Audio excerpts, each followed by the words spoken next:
भूषणोदयं जीवस्य परुवणं वोच्छम्।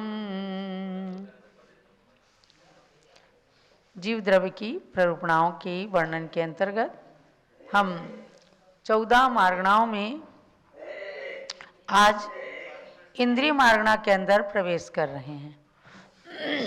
अर्थात 14 मार्गणाओं में प्रथम मार्गणा जो गति मार्गणा थी उसका आपने अध्ययन किया। चारों गतियों के माध्यम से ये जीव 84 लाख योनियों में परिभ्रमण कर रहा है और वर्तमान में ही मनुष्य गति के अंदर रहकर बहुत ही पुण्य से दुर्लभता से जैन कुल और देवसास गुरु की भक्ति करने का जो साधन मिला है, इससे और अधिक सौभाग्य, परम सौभाग्य और कुछ भी नहीं हो सकता।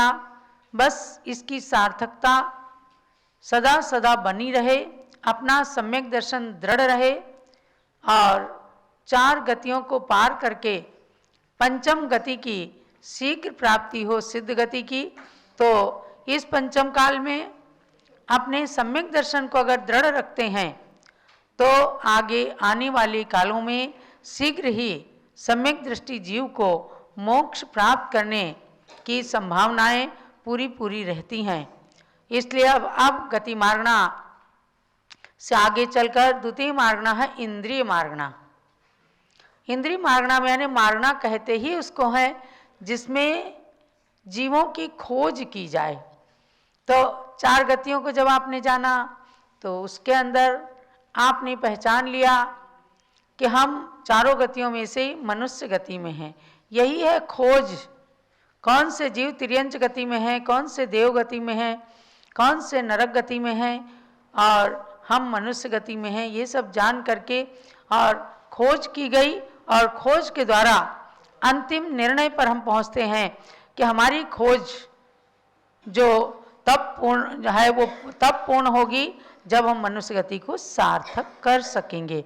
अब इंद्रिय मार्गणा में ऐसे ही खोज करेंगे कितनी इंद्रियां हैं, इंद्रियां क्या हैं और उन इंद्रियों में से कौन सी इंद्रियां हमारे पास हैं, ये सब खोज है। तो चलिएगा इंद्रिय मार्गणा जिनके पास पुस्तकें हैं या सॉफ्ट मैटर है, पेज नंबर 62 पर आ जाएं, गाथा नंबर 53। इंद्रिय मार्गणा का प्रारंभीकरण होता है। सर्वप्रथम इंद्रिय का स्वरूप बताते हैं। अहमिंदा जह देवा, अहमिंदा जह देवा, अविशेषम अहमहंति मन्नन्ता, अविशेषम अहमहंति मन्नन्ता, ईसन्ति एकमेकम्, ईसन्ति एकमेकम्, इंदा इव इंदिये जान, इंदा इव इंदिये जान। सामूहिक रूप में गाथा पढ़िए। अहमिंदा जह देवा, अविशेषम अहमहंति मन्नन्ता, देखो ईसन्ति एकमेकम्, इंदा इव इंदिये जान। अहमिंद्रा यथा देवा अविशेष महमिति मन्यमानाः, ईशते एकैकमिंद्रा इव इंद्रियाणि जानी। इसके अर्थ को समझना है। अहमिंदा, अहमिंद्र, अहमिंद्र का मतलब क्या है? मैं इंद्र हूँ। ऐसी अहमिंद्र के अंदर भावना रहती, अहम प्लस इंद्रः, अहमिंद्रः। आपने जैसे देवेंद्र पढ़ा है, देव प्लस इंद्रः, ऐसे अहम प्लस इंद्रः, अहम मैं इंद्रः, इंद्र हूँ। ऐसी कल्पना कहाँ होती है? जो अहमिंद्र होते हैं। तो जिस प्रकार से अहमिंद्र देवों में दूसरे की अपेक्षा नहीं रखी जाती है और प्रत्येक अहमिंद्र अपने अपने को स्वामी मानते हैं, कोई किसी के समक्ष छोटा नहीं होता। अहमिंद्र सब मैं इंद्र हूँ यही मान करके और दूसरे के स्वामित्व को स्वीकार नहीं करते, अर्थात दूसरा उनका कोई स्वामी होता ही नहीं है। उसी प्रकार से इंद्रियां भी हैं, इंद्र के समान इंद्रियां हैं। यानी जो भी इंद्रिय है वो अपने आप में अहमिंद्र है। आंख अगर देखने का काम करती है तो वह किसी की दास्ता को नहीं स्वीकार करती है कि आप सुनने वाले कान के स्वामित्व को मान ले। अर्थात हर इंद्रिय अपने अपने आप में स्वतंत्र है, हर इंद्रिय का कार्य स्वतंत्र है। इसलिए इंद्रियों के लिए अहमिंद्र की उपमा दी गई, यानी इंद्र के समान जो हो उसको कहते हैं इंद्रिय। इसलिए जिस प्रकार से नवग्रीवीय आदिवासी जो अपने अपने विषयों में दूसरों की अपेक्षा न रखने से अर्थात इंद्र सामानिक आदि भेदों तथा स्वामी भृत्य आदि विशेष भेदों से रहित होने के कारण किसी की आज्ञा के वशवर्ती नहीं होते, अतएव स्वतंत्र होने से भी सब ही अपने अपने को इंद्र मानते हैं। उसी प्रकार स्पर्शन आदि इंद्रियां भी अपने अपने स्पर्श आदि विषयों में दूसरी रसना आदि की अपेक्षा न रख करके सभी अपने में स्वतंत्र हैं। यही कारण है कि इनको इंद्रों यानी अहमिंद्रों के समान होने से इंद्रिय कहते हैं, क्योंकि निरुक्ति के अनुसार ये अर्थ सिद्ध है। वैसे ये निरुक्ति के अनुसार अर्थ सिद्ध बताया और ये एकदम सही भी ठहरता है। स्पर्शन इंद्रिय अपना काम करती है, रसना इंद्रिय अपना काम करती है, लेकिन इंद्रिय नाम कर्म के उदय से इंद्रियों के साथ होकर के संसारी प्राणी जाति नाम करेंगे, गति, इंद्रिय, शरीर, ये सब जो भेद होते हैं तो उनमें से जिनके जो इंद्रियां होती हैं उस इंद्री वाले जीव को एक इंद्री जाति, दो इंद्री जाति ऐसे नामों से भी जाना जाता है। तो मुख्य तो ये है कि उन इंद्रिय कर्म के उदय से इंद्रियां बनती हैं। नाम कर्म अपना सबसे बड़ा ब्रह्मा है, वही गतियों को, नामों को, शरीर को बनाने वाला होता है। तो इंद्रियों का अर्थ आपने निरुक्ति अर्थ जाना कि अहमिंद्र के समान सबका कार्य अलग अलग होता है। अब इंद्रिय की अपेक्षा से जीवों के भेद बताते हैं। गाथा नंबर 54। फास रस गंधर्वे सरस गंधर्वे सद्देनाणं च चिन्मयं जयसिं सद्देनाणं च चिन्मयं जयसिं इगिविति चदुपञ्चिन्द्रिय इगिबिति चदुपञ्चिन्द्रिय जीवाण्यमे नियभेय भिन्नाओ। जीवाणीय भेय भिन्नाओ। सामूहिक पढ़िए। फास रस गंधर्वे सद्देनाणं च चिन्मयं जयसिं इगिबिति चदुपञ्चिन्द्रिय जीवाण्य भेय भिन्नाओ। स्पर्श रस गंध रूपे शब्दे ज्ञानम च चिन्नकम येषाम एकद्वित्री चतु पंचेन्द्रिय जीवा निज भेद भिन्नाओ। अर्थात जिन जीवों के बाह्य चिन्ह द्रव्येंद्रिय और उसके द्वारा होने वाला जो स्पर्श, रस, गंध, रूप, शब्द इन विषयों का ज्ञान हो, उनको क्रम से एक इंद्रिय, दो इंद्रिय, त्रिंद्रिय, चतुरिंद्रिय, पंचेंद्रिय जीव कहते हैं। और इनके भी अनेक प्रकार के और भी भेद होते हैं। तो क्या समझे आप कि ये पांचों इंद्रिय के विषय बताए हैं। और बाह्य चिन्ह, अब जैसे स्पर्शन इंद्रिय है, इसका बाह्य चिन्ह क्या है जिससे छू करके जाने, तो ये सब जो है शरीर जो है स्पर्शन इंद्रिय का स्वरूप दर्शाता है। इसके अंदर पांचों इंद्रियां हैं, लेकिन स्पर्शन इंद्रिय का मतलब है कि फास स्पर्श करके जो रूखा, चिकना, ठंडा, गरम, कड़ा, नरम, ये सब चीज़, ठंडा गरम सब चीज़ें जाने, उसको कहते हैं स्पर्शन इंद्रिय। तो स्पर्श और रसना इंद्रिय का कार्य है रस चखना। घ्राण इंद्रिय का काम है गंध माने सूंघना, सुगंध दुर्गंध को जानना। और रूप माने चक्षु इंद्री का स्वरूप है, उसका कार्य है रूप को देखना, क्या कौन सा रंग है, कैसा सामने वाले का रूप है, तो वह रूप को दर्शाता है चक्षु इंद्री वाला। और शब्द कौन सुनता है? श्रोत्रेंद्रिय। श्रोत्रेंद्रिय का कार्य रहता है कि शब्दों को सुनना।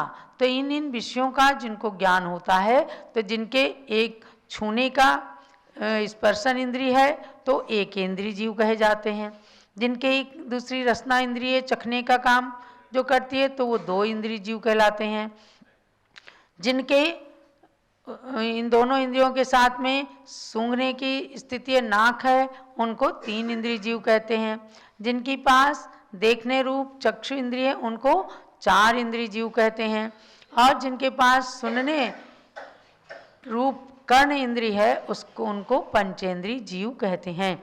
ये इंद्रिय की अपेक्षा से उनके भेद बताएं, बाह्य चिन्ह की अपेक्षा से जीवों के उनके भेद बताए हैं। तो इसके लिए कहा कि जिन जीवों के स्पर्शन विषय ज्ञान और उसका अवलंबन रूप द्रव्येंद्रिय मौजूद है, द्रव्येंद्रिय से मतलब जो दिखने वाली है, और जो भाव इंद्रिय है वो अंदर से, वो दिखती नहीं है लेकिन उसका कार्य होता है। द्रव्य इंद्रिय और भाव इंद्रिय दोनों ही जब जीव के समक्ष जीव के पास रहती हैं तो उनका कार्य होता है।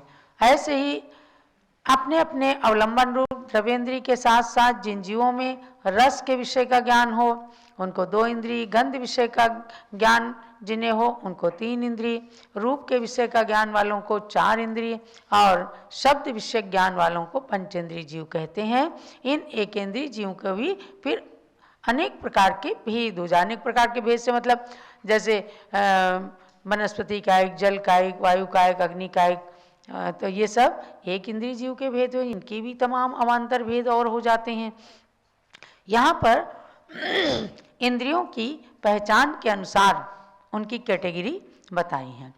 आगे और उन जीवों की वृद्धि का, इंद्रिय वृद्धि का क्रम बताते हैं। तो आज घुमटसार जीवकांड में आप इतना ही विषय रखेंगे इंद्रिय मार्गणा के अंदर दो गाथाओं के द्वारा, और आगे मैं आपको अब ले चलती हूँ संस्कृत व्याकरण की ओर। तो इंद्रियों का विषय जान करके हमें अपने पास में प्राप्त इंद्रियों का सदुपयोग करना है और उनके उपयोग के बारे में जानना है कि ये सारी चीज़ें जो अभी दो गाथाओं में बताया है वे सब चीज़ें हमारे पास में हैं और बस आवश्यकता है कि हम उनका सदुपयोग करें। अब आइए संस्कृत व्याकरण में।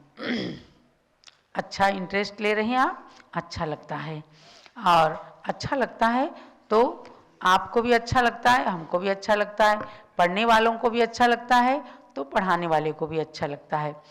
आपकी व्याकरण परिपूर्ण होने वाली है और 60 सूत्रों की परीक्षा 31 जनवरी को होने वाली है। ये परीक्षा आपकी संस्कृत व्याकरण की पहली बार प्रथम प्रश्न पत्र के रूप में रहेगी। 20 प्रश्न रहेंगे और एक एक प्रश्न के 4-4 उत्तर, और 4-4 उत्तर में केवल एक उत्तर सही रहेगा, उसमें ही आपको टिक करना है, तब आपको नंबर मिलेंगे। तो अब आपको खोलना है पेज नंबर 20, जो पीडीएफ आपके पास पहुंचा है उसमें खोलिएगा पेज नंबर 20, यानी हम 59 नंबर के सूत्र में आएंगे 59th। और उससे पहले विग्रह करना है आपको कि क्या कल आपने देवी ग्रहम, पटुहस्ता इनको बना लिया कि इनकी संधि नहीं होती, ज्यों की त्यों रहते हैं। अब आप आइए पितृ प्लस यम, देखो पितृ प्लस यानी जिसमें री होता है नीचे उसको री पितृ, और जिसमें रा होता है तो त्रा बोलते हैं उसको, तो पितृ प्लस यम। अब इसकी संधि कैसे करनी है? तो अनतिक्रम्यन विश्लेषित से पहले पित और री निकाला हमने और यम, उसके बाद सूत्र लगता है र ऋतस तद्दिते ये, ररितस्तद्धिते ये ररितस्तद्धिते ये। ररितस्तद्धिते ये। ये सूत्र कहता है कि आगे तद्धित के यकार के आने पर री को र हो जाता है। अब देखो एक सूत्र पहले आया था रम रिवर्णः, यानी री को र हो जाता है, लेकिन यहाँ पर क्या कहा है तद्धित का रम, यानी इस व्याकरण के अंदर संधि के बाद लिंग प्रकरण आता है, लिंग प्रकरण के बाद कारक, तद्धित, समास, तिगंत, कृदंत, ये सब अलग अलग चैप्टर हैं।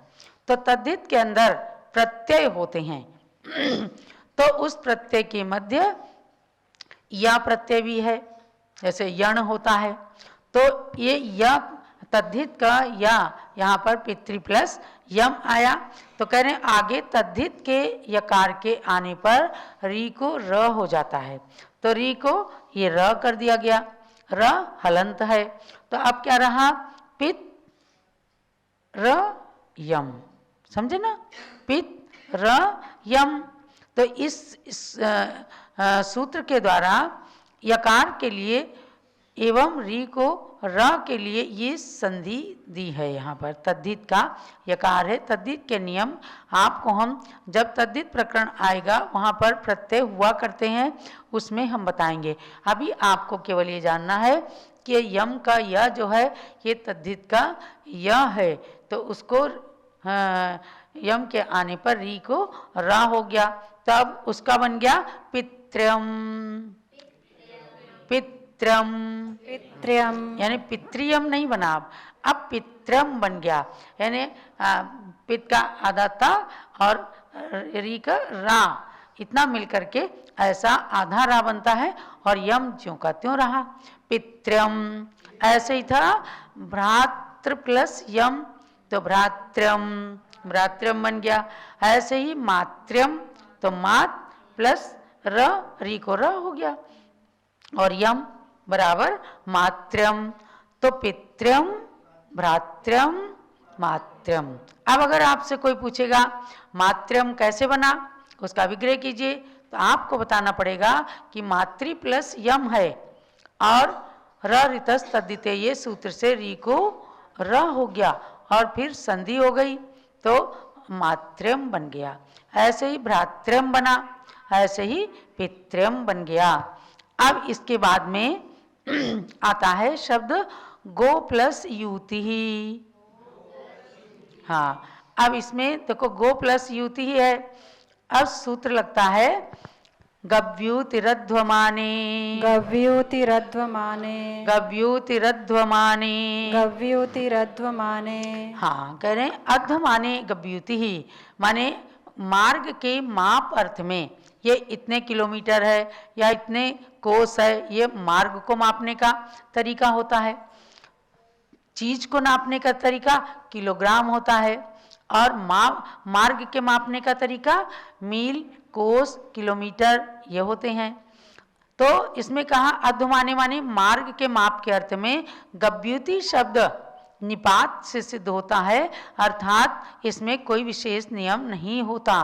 तो अब इसका विग्रह करते हैं गोयुति का, गवाम युति गव्युति, माने जिस रास्ते से गाय भैंस वगैरह पशु निकलते हैं तो उस रास्ते को मापने के अर्थ, यानी साधु लोग जब विहार करते हैं तो उनके लिए कहा कि जब प्रातः काल की मंगल बेला में पशुओं के निकलने का समय हो जाए तो गाय भैंस जिसे अपने पैरों से रौंद देते हैं उस प्रासुक जमीन से, सड़क से आप जाएं। तो यहाँ पर उसका थोड़ा विग्रह किया, मार्ग के माप अर्थ में गवाम युति केवल समझने की चीज है, गायों की युति चलने का मार्ग। तो इसमें क्या क्या गो को विग्रह किया, ग प्लस ओ और युति ही, तो ग प्लस ओ, तो ओ औ, इस सूत्र से आओ बन गया, ग औ तो गौ हो गया, और युति की उसमें संधि कर दी तो गव्युति ही बन गया। गव्युति का अर्थ होता है 2 कोस, 2 कोस गव्युति का अर्थ होता है 4 मील। यो नयत्याशु गव्युतिम क्रोशार्धे किम स सीदति, ये एक श्लोक आता है इष्टोपदेश के अंदर कि जो व्यक्ति 2 कोस तक चल सकता है, वह आधा कोस चलने में क्या थक जाएगा? ये बात कही है धर्म की उसमें कि जो धर्म हमें मोक्ष को प्राप्त करा सकता है, क्या वो संसार के सुखों को नहीं प्राप्त करा सकता? अर्थात करा सकता है, बिल्कुल निश्चित रूप से। उसी प्रकार से जैसे जो 2 कोस जाने की क्षमता रखता है, तो वो आधा कोस तो सहज में चला जाता है। तो ये गवाम युति गव्युति ही बन गया। गवाम माने गाय, गायों की युति, गायों की चलने का कहा है। तो जब गो शब्द के रूप बनाएंगे ना, तो षष्ठी विभक्ति के बहुवचन में गवाम बनेगा। ये इस प्रकार से आपको, जिसमें सूत्र का नियम नहीं लग करके संधि आदि कार्य ना होवे, उसको कहते हैं निपात। निपात से सिद्ध माने स्वाभाविक रूप से उनकी सिद्धि हो जाती है। तो गोयुति का केवल आपको ये बताया विग्रह कि गवाम युति गायों के चलने की स्थिति का नाम है गव्युति। जब गायें चलती हैं अपने पैरों से, तो उसके माप को युति गव्युति कहते हैं। तो ये गव्युति रद्ध माने सूत्र, यहाँ तक 60 सूत्र हो गए हैं। अब आप इसकी तैयारी कीजिएगा। तो थोड़े से प्रश्न करती हूँ। क्लास कल भी चलेगी, परसों भी चलेगी, आपकी पिछली क्लासों को चलाऊंगी। तो अब आपके समक्ष पहला प्रश्न आ रहा है, जिन शब्द के षष्ठी विभक्ति के तीनों वचन के रूप बताएं। हमने सबसे शुरू में ही इस व्याकरण में जिन शब्द के रूप पढ़ाए थे। तो जो 7 विभक्ति हैं, उनमें से षष्ठी विभक्ति में जिन शब्द के तीनों वचन में रूप आपको बताना है। हैंड रेज करेंगे। हाँ, जो लोग बताना चाहते हैं हैंड रेज करें और जिन शब्द के षष्ठी विभक्ति के तीनों वचन के रूप बताएं। देखो किन्होंने हैंड रेज किया है, इनको स्पॉटलाइट करें और अनम्यूट करें। बताइए इनका क्या नाम है? शशि जी नहीं, हेमेंद्र क्या नाम? बहुत अच्छा, भले ही देख करके पढ़ रहे हैं लेकिन कम से कम पहचान तो किया आपने। जिनस्य, जिनयोह और जिनाम, ये षष्ठी विभक्ति के तीनों वचन के रूप हुए। अब आगे दूसरा, धर्म शब्द की 7 विभक्ति वाला श्लोक पढ़ना है। आपके शब्दों की शुद्धि को जानने के लिए किया गया है।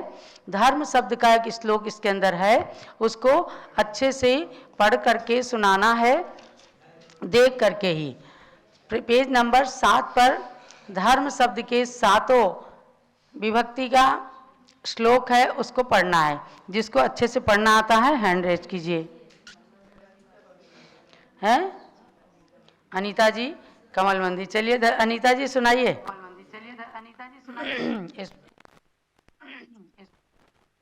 माता जी, धर्म सर्व सुखा करो हित करो, धर्मे बुद्धाश्चिन्वते, धर्मे नेव समाप्यते, शिव सुखम धर्माय तस्मै नमः। धर्मान सत्य प्रय सुहृद भव भृताम, धर्मस्य मूलम दया, धर्मे चित्त महम धत्ते प्रतिदिनम, हे धर्म माम पाल्य। बहुत अच्छा पढ़ा। अब इसमें थोड़ा सा जैसे धर्मम बुधाश्चिन्वते, जो थोड़ी सी अशुद्धि रही है इसको और सुधारिए। धर्मम बुधाश्चिन्वते और धर्मान नास्ते परः, ये पंचमी विभक्ति थी। धर्मान नास्ते परः सुहृद भवव्रताम, धर्मस्य मूलम दया। बहुत ही अच्छा श्लोक है और ये गौतम स्वामी, गणधर स्वामी के द्वारा बनाया हुआ श्लोक हम लोग प्रतिक्रमण में पढ़ते हैं प्रतिदिन। तो इस श्लोक को आप लोग याद कर लें तो भी बहुत ही अच्छा रहेगा। अब चलिए तीसरा प्रश्न है, सवर्णता कितने प्रकार की होती है? सवर्णता कितने प्रकार की होती है? पेज नंबर 8 से आपको बताना है। मैं इतना भी बता देती हूँ क्योंकि ये आपका टेस्ट चल रहा है। जब पेपर होगा तो आपको कुछ नहीं बताया जाएगा, आपको स्वयं में लिखना होगा। चलिए, सवर्णता कितने प्रकार की होती, जो लोग बताना चाहें हैंड रेज करें।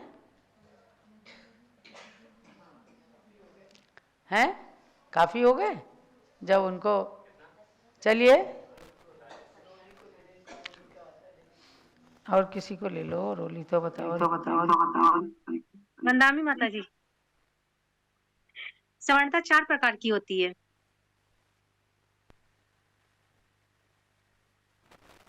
हेलो, हाँ, रोली सवर्णता 4 प्रकार की में पूछते हैं, वो 4 प्रकार कौन कौन से हैं? दूसरे कोई बताएंगी? हैंड रेज करें जिनको आती हो कि सवर्णता 4 प्रकार